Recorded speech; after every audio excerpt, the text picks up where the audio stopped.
Okay mga kaibigan, manunod na naman po tayo ng balita. Ang title nito galing sa Pinas News Insider. Big good news, naglabas ng biglaang ultimatum ang Japan at Amerika. Patanong, ICC umatras, PRRD dadalhin sa Japan.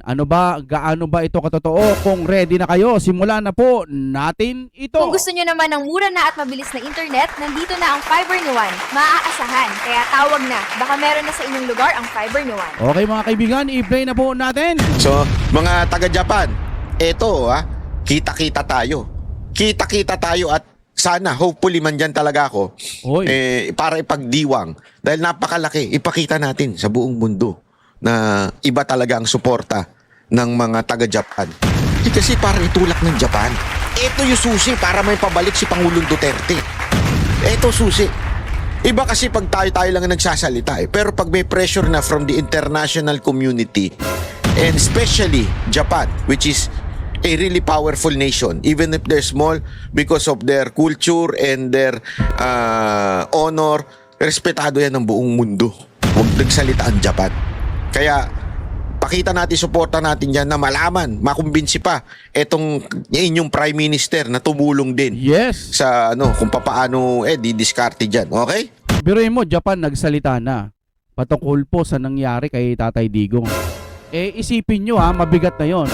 Paano pa kung yung mga ibang karatig bansa natin manawagan na rin po sa pagpapalaya ng ating Tatay Digong? Imagine niyo, nakarating na sa Japan, ibig sabihin alam na ho nila na hindi maganda ang nagagawa nitong ICC. Pamumuliti ka lang talaga. Napakadali lang kasing intindihin pero ayaw unawain ng ICC kasi nga baka nabayaran ng maleta.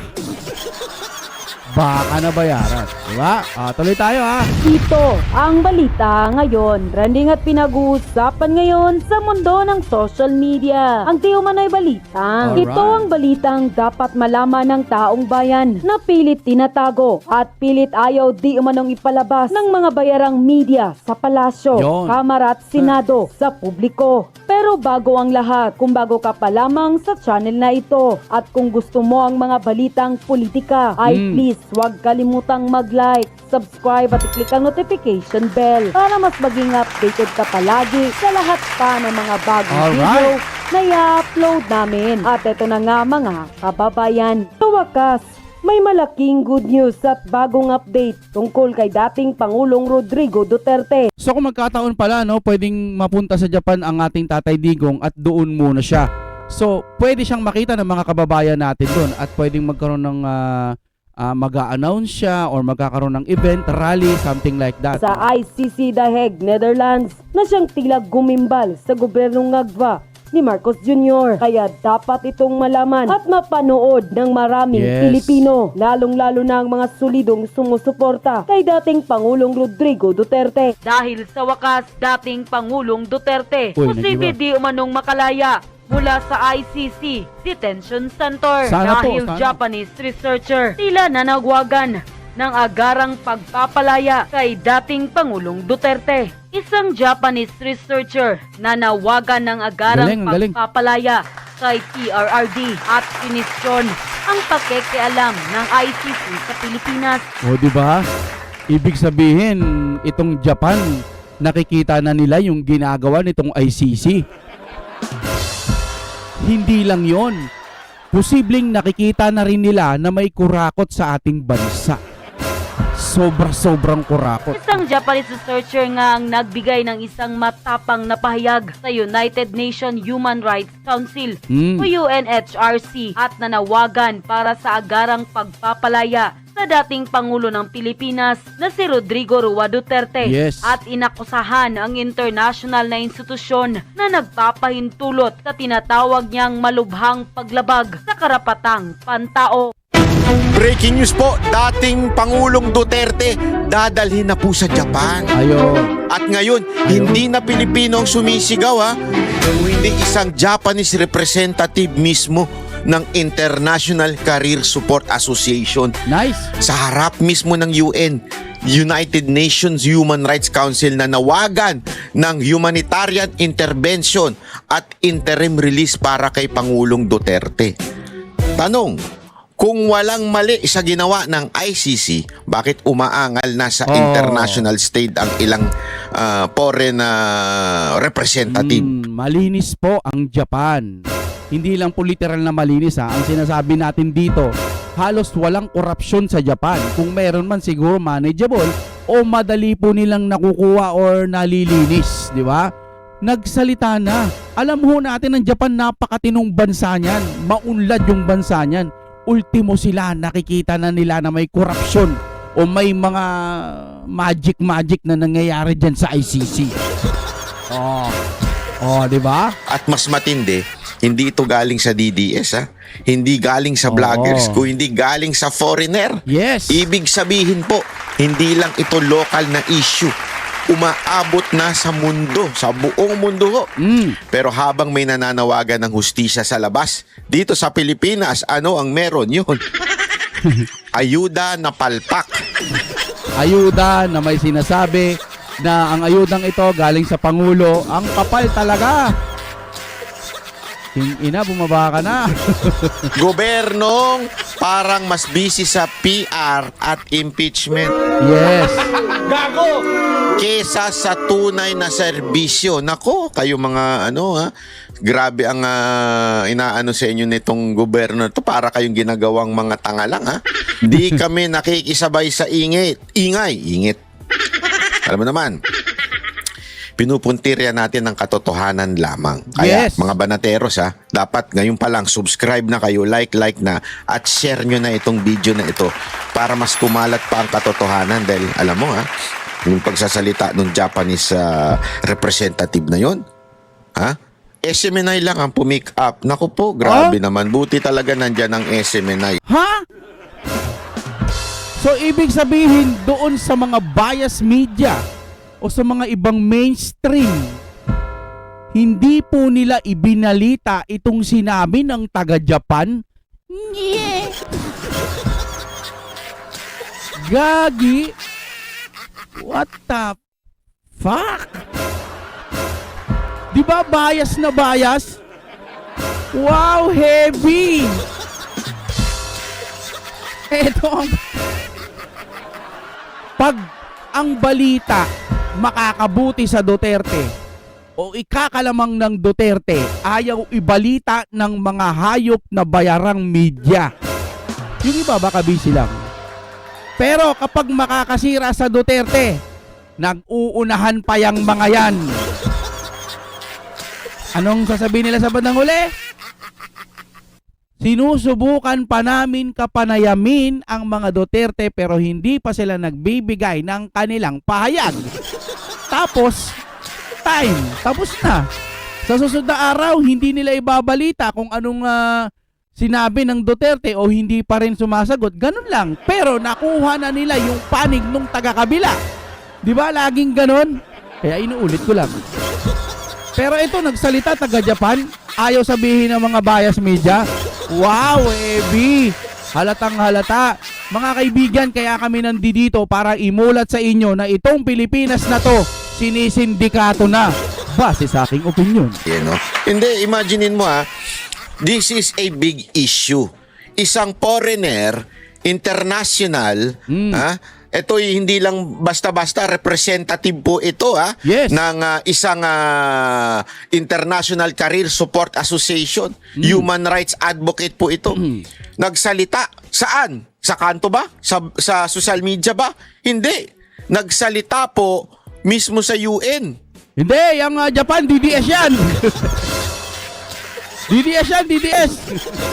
BBM pa rin kami. Ang taas-taas na ng bilihan Ayan, ang bilihin ng gasolina. Mag 115 na. Baka mag 150 na yan. DDS pa rin kami. Ayan, DDS pa rin. BBM pa rin kami. BBM. Mali ba nasabi ko kanina? Ipo-forward ko na lang, ay i-rewind ko na lang. Basta pagka halimbawa, tumaas yung gasolina ulit, lalong dumoble-doble na. Hindi, BBM pa rin kami. Gagawin po dyan. Bulag kayo sa katotohanan. Ibang bansa na ang nagsasalita, BBM pa rin kayo. Kaya nagsasalita yung Japan, mga DDS yan. Ganun ba yun? Kaya nagsasalita yung ibang bansa kasi nakikita na nila na wala nang kwenta yung ICC na yan. Pinupolitika lang. At yung mga bayarang mga taga-kabila, alam naman nila yan. Yung nga lang masarap, syempre may sweldo. Wala ganun talaga sila Mantakin mo ganun kabigat ito. Pero walang bayarang media ang nag-report. Oh my kasi nga, God. bayad. Yan ang totoo, bayad kayo. Huwag na tayo OMG. magmaang-maangan.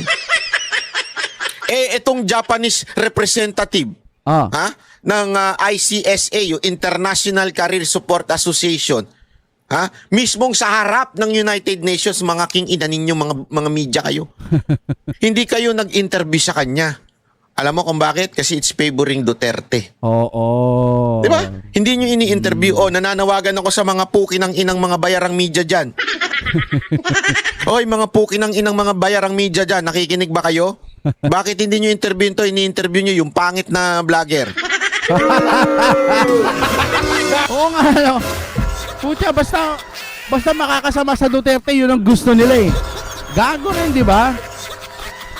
Pucha, sa mga hindi nakakaalam, SMNI News, sinuportahan din yan si PBBM noon. Nakikita na kasi ng SMNI News na wala na, weak leader talaga. Wow, susuporta mo ba ng SMNI yan? Hindi na. Ibabalita ng SMNI News kung ano ang totoong nangyayari sa ating bansa. Kaysa naman makinig tayo kay Manang Claire. Wala namang oil crisis. Tapos magugulat ka, magkaroon ng grupo-grupo para sa crisis sa oil. Kininanaapo. Wala na. Bulag na lang o bobo na lang maniniwala sa administrasyon ngayon. Bakit hindi? Kalokohan. BBM ka pa rin.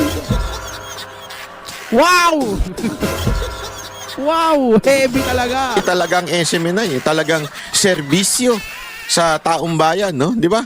Sabi nga, truth matters. Yes. O yun ang totoo. Pakinggan natin ito dahil napakaganda na sinabi nitong Japanese na ito. Iba talaga ang Japan. Ako kaya gusto kong tumira dyan.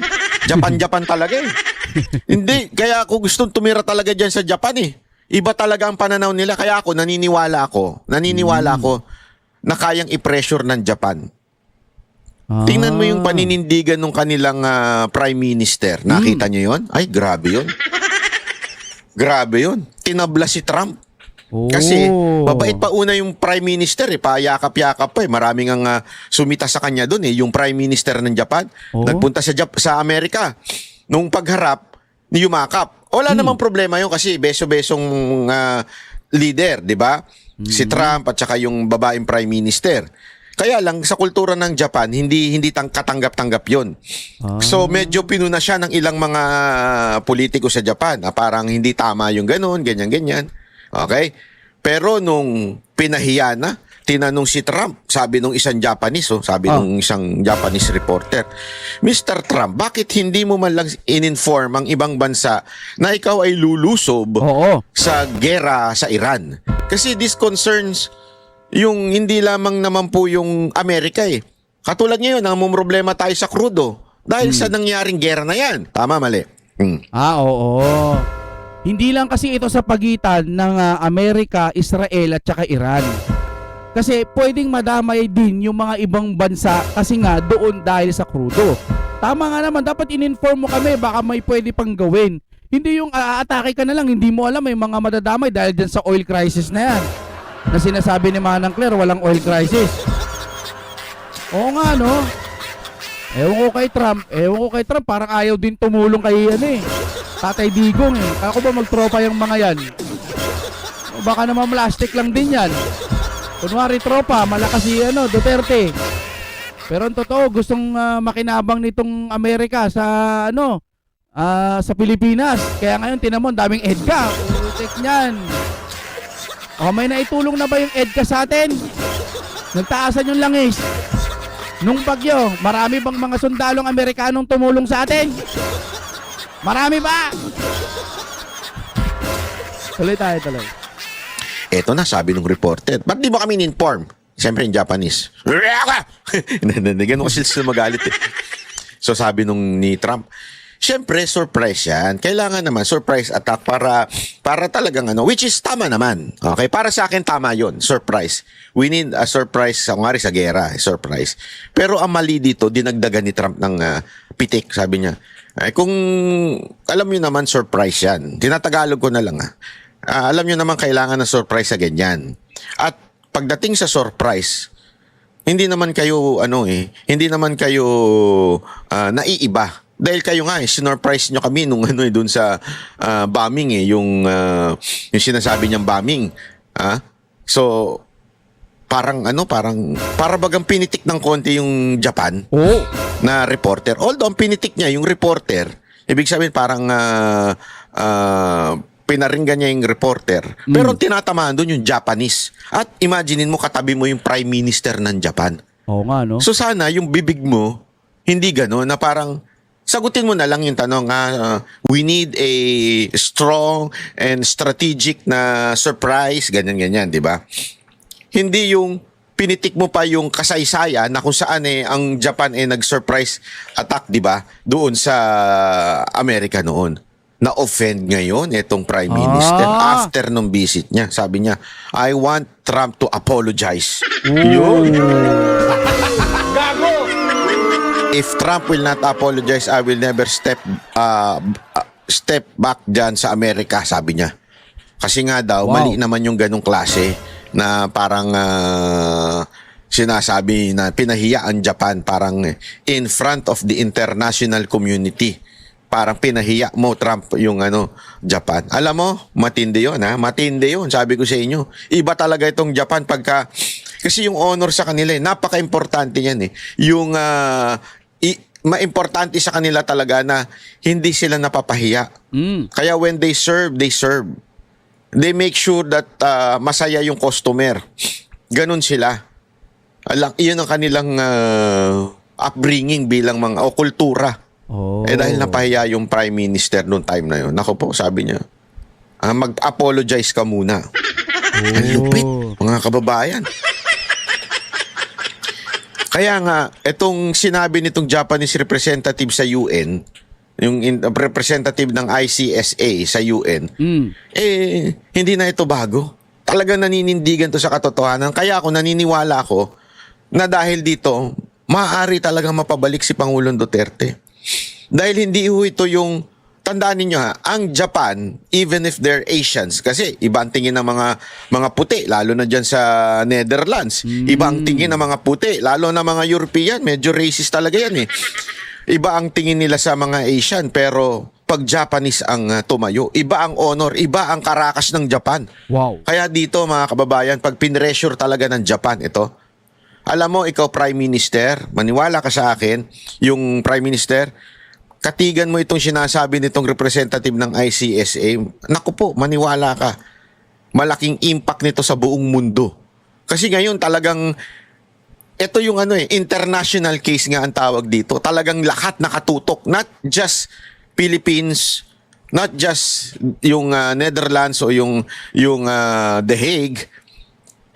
Buong mundo nakatutok dito. Imagine mo, dinala na yan sa UN. Pag pinanigan mo, Prime Minister, Ma'am, if you understand me, if someone can interpret this to the Prime Minister, please do so. Naku, galing ko talaga mag-English, Brad. If you are listening, Madam Prime Minister, if I were you, you're not me. If I were you, I would really take the side of this representative from the International Career Support Association. Take the side of this person kasi you know how the president of the Philippines, the former president of the Philippines, have a good relationship with Japan. Paano ko nasabi yun? Panoorin natin to. Ito. Inilahad ng isang Japanese human rights advocate kung bakit maraming Hapon ang sumusuporta kay dating Pangulong Rodrigo Duterte. Alamin ang detalye sa report ni Guy Saito mula sa Tokyo, Japan. Sana ma-impluwensyahan yung mga kababayan natin kasi yung ibang bansa kita mo nakikita na nila na may mali talaga sa pag-aresto kay Tatay Digong. Sana naman yung mga ibang kapwa nating Pilipino maging hindi naman kayang 100% pero hanggat maaari sobrang laking porsyento, malaki pa rin naman, pero sana mas madagdagan yung mga ibang naliligaw ng paniniwala na BBM pa rin sila forever. Yun, sana magising sila sa katotohanan na isipin nila, oo nga no, bakit yung Japan nagsasalita? Maunlad na bansa yun. Bakit kinakampihan itong siguro baka talagang may problema sa pag-aresto kay Tatay Digong. Sana maisip po nila na hindi yung puro Duterte, kakampihan ng Duterte, Japan. Sana hindi ganoon. Ibinahagi ng isang Japanese national ang positibong impresyon ng mga Hapon kay dating Pangulong Rodrigo Duterte. You know, I have a very good impression when President Duterte met our emperor in Japan, and he behaved very good, and Japanese people really appreciate it. Grabe, no? Yun lang that simple gesture, kasi alam niyo napaka-particular ng Japanese dyan Alam niyo yan, mga taga-Japan. Alam niyo yan. Iba ang Japanese culture Napaka-importante sa kanila nung respeto, honor, yung demure mo, kung paano ka demeanor, ano yun? Di ko alam kung ano yung word na yun, basta yun.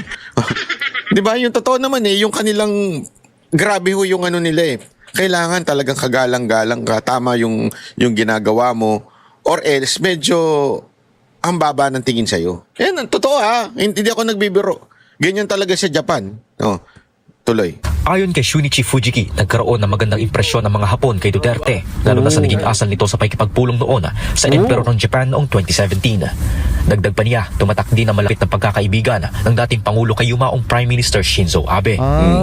Prime Minister Abe, who were assassinated, unfortunately, but he's the only one who was invited to Mr. Duterte, President Duterte's home as a friend. Right? So this is one Sa home, Sa bahay pa. One of the reasons that I admire President Duterte. And now he's in a very bad shape, in a very bad health condition. Sa isang privilege speech noong March 11, nanawagan si Fujiki sa United Nations Human Rights Council. Isipin mo isang Prime Minister. Mabigat ito, ladies and gentlemen. Prime Minister po nagpunta mismo doon sa bahay ni Pangulong Duterte. Samantala si PBBM pumunta doon sa bangkong malaki. Ang humarap yung head lang daw ng bangko Hindi yung may-ari ng bangko no? Tapos yung humarap pa kay BBM naka-maong lang. Si BBM talagang bis na bis. Tinapatan lang siya ng nakamaong. That is something. That is yung magpunta ka sa palasyo, yung mismong opisina ng presidente, okay yun. I mean, part yun minsan talagang diplomatic Pero yung pumunta ka sa bahay no? Iba bahay. Usapan na yun. Yun ay ibig sabihin sa kanila ay isang gesture na ito ay kaibigan ko talaga. Wow. Ito ay talagang meron kaming magandang relationship. Pumunta mismo sa bahay. Para ipakita. Kasi bahay, ang house, ito ladies and gentlemen sa Japan, ito yung bagay na personal. Kasi tandaan ninyo, sa Japan, private space is so important. Oo. Yung espasyo mo sa sarili mo, privacy, very special yan for them. Hindi katulad sa atin, chismisan. Hindi katulad sa atin, isipin nyo na lang to tatawid ka na nga lang ng karsada. Kailangan may personal space pa. Kaya nga nung una, medyo siyempre, nung mga simula pa lang sa Japan, tatanga-tanga ako, may space. Uy, may space. Alam mo naman sa Pilipinas, pag may butas, pasok. Oo, siksikan. Pero sa ibang bansa pala, kailangan medyo hiwa-hiwalay pala. Diba? May space. Nakatayo yung mga tao, nag-aantay na mag-green yung tawiran. Pupunta talaga ako sa harap Bakit ba ayaw niyong pumunta dito? May space kayo. May espasyo kayo. Diba? Kasi pala, ayaw nilang dumikit sa isa't isa. Personal space ang tawag doon. Yun pala yun. Sa ibang sa Japan pala ganun, Kailangan na may personal space. Lalo na pag hindi kilala. Okay. Ayaw nilang magkadikitan. Kailangan may Ito, even before COVID ito, may personal space talaga. Matik na yan sa kanila. So, wag kang sisingit at pupunta dun sa harap para kang tanga. Ganun Pero syempre, pag Pinoy ka, basta may masisingitan. Tama po ba ako, mga rider? Bakit? Bakit mo alam ba? Ginagawa ko rin yun. Basta may espasyo, pasok. Siksik mo talaga yung katawan mo. Sa kanila hindi. Kaya yung sinasabi Ganun dito, pala yung yun. pa lang sa tawiran pa lang ho ito, pampublikong lugar, may personal space na. Iba pa pag bahay ang sinabi. Pag sinabing nagpunta ka talaga sa bahay, yun ibig sabihin talagang tunay na magkakaibigan kayo. Kaya nga sa Japan, 'di ba yung pagka sila umiinom, hindi sila nagiinuman sa bahay. Ang mga Koreano oo Pero ito sa Japan hindi unless talagang friendship kayo. Talagang totoo kayo magkakaibigan. Pero usually izakaya 'yan o yung tinatawag na kainan na inuman doon. Diyan kayo magkikwentuhan. Yan. Pwede, oo. Mga katrabaho mo diyan, mga kaibigan mo diyan. Pero yung mga malalapit mo sa nakaibigan talaga sa bahay. Pag dinala ka na sa bahay, ibig sabihin malapit ka talaga. Kaya yung ginawa ni Prime Minister Abe, yun ay isang simbolo na sinasabi ang Japan ay malapit talaga kay Pangulong Duterte. Ang ganda. As a matter of fact, ako dami kong na-meet dyan. Mga satcho, satcho, mga mayayaman, mga matatalagang meron silang mga katungkulan sa gobyerno. Grabe ang respeto nila nung panahon na presidente si Pangulong Duterte. At nung naging Pangulo si Galing. Marcos, nagtataka talaga sila. Nagtataka sila bakit? Bakit nyo pinaupo yan? Walang biro. Marami nga nagsabi, we will never come back to Philippines until Marcos is the president. Oh. Ang dami kong narinig na Japanese na sacho, yung mga boss, Oh. na nagsabi niyan sa akin, I will never go back to the Philippines until Marcos is the president. Di daw sila babalik sa Pilipinas. Gusto nila another Duterte. Totoo yun. Hindi ako nagbibiro. Tanungin nyo yung mga boss nyo dyan sa Japan, kayo mga nakikinig sa akin. Ganon. Kaya dito, sinasabi niya dito na sobrang namin ng si Pangulong Duterte. Sa interim release ni Duterte dahil sa kalagayan ng kalusugan nito. Kasalukuyang nasa ICC detention facility ang dating Pangulo kaugnay ng kasong crimes against humanity na may kaugnayan sa war on drugs. Hindi kinikilala ni Duterte ang jurisdiksyon ng ICC sa kanyang kaso. Nauna nang tinanggihan ng ICC ang kahilingan para sa kanyang pansamantalang paglaya o interim release. Plano naman ng Japanese at Filipino community sa Tokyo na magsagawa ng conference upang talakayin ang issue at ipakita ang kanilang suporta sa dating Pangulo. I was thinking to hold a kind of conference within the Japanese society, first of all, to have kind of to support, or this is injustice. So not support the Duterte, or not supporting the Duterte. It's nothing to do with the support, but this is injustice. So we have to counter with the injustice. So I was thinking to have a conference in Tokyo or Congress building. Patuloy na mapag-iit ang hustisya ng Filipino community sa Japan para ipanawagan ang paglaya ni Duterte. Isa sa mga grupong nangunguna dito sa Japan ay ang Republic Defenders for Peace and Unity o RDPU. So the people in the Philippines and Filipino society and abroad, please stay strong and unite each other, because your voice is most important things, and maybe we can change the narrative which was manipulated by certain power. Naniniwala si Fujiki na inosente ang dating Pangulo at dapat itong makalaya upang mabigyan ng tamang gamutan. At kung siya raw ang masusunod, gusto niyang sa Japan magpagaling si Duterte. We really need to get him out of the jail, and he doesn't deserve to be in the jail. He deserves to be in back to Philippines to get the medication, or preferably I want Duterte to take to Japan to get the medication in Japan so that he will be safe. That's my take, and that's a message to the Filipino people. Buti pa yung mga taga-ibang bansa, no? Nakakakilala talaga sila ng tunay na pinuno. Dito naman, alam mo, ito lang opinion ko lang din naman. Alam naman nilang corrupt si PBBM Kaso, kailangan pakinabangan. Opinion lang to Alam naman nila na sa tingin ko, weak talaga to kaya pwedeng utuin. Hindi rin makakapalag si PBBM kasi pag pumalag siya, yung mga nakakalam kung totoo man kung totoo, kung talagang gumagamit siya ng illegal powder, maaaring magsalita din yung ibang may mga ebidensya talaga na itong si PBBM gumagamit ng shabs. Okay naman nasabi naman na ni Madam Amy. Wala na talaga tayong dapat patunayan pa, kapatid na mismo ang nagsabi. Diba? Tingnan nyo to. Naalala ko lang. Pinapa-attend nung mga taga-kamera si BP Sara. No? BP Sara, umatin ka rito. Hindi umatin si BP Sara. So, ibig sabihin, guilty si BP Sara. Okay. Sundan lang natin yung kwento nila. Sige, hindi pala umatin si BP Sara. Hindi umatin. So, sinasabi nila guilty. Ibig sabihin ba, guilty rin si PBBM? Kasi hindi siya nagpa-hair follicle test? O, guilty ka rin. Bakit? Hindi ka rin nagpa-hair follicle test. Diba? Parang ganun din yun.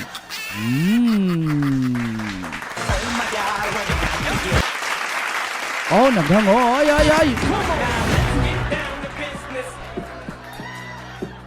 Okay, syempre ang reaction video na ito ay atin sa inyo ng... Kung gusto nyo naman ng mura na at mabilis na internet, nandito na ang Fiber ni Juan. Maaasahan, kaya tawag na. Baka meron na sa inyong lugar ang Fiber ni Juan. Alright, maraming salamat sa inyong panonood at kung nakaabot ka hanggang dito, sobrang salamat. Mag-like ka po sa ating video. Isang pindot ng like at mag-comment na rin kayo dyan. Sa mga maka-BBM, sige, welcome kayo dyan. Tanga-tangahin nyo yung mga sarili nyo. Okay lang, walang problema, walang personalan. Vlog lang tayo, no? Break it down.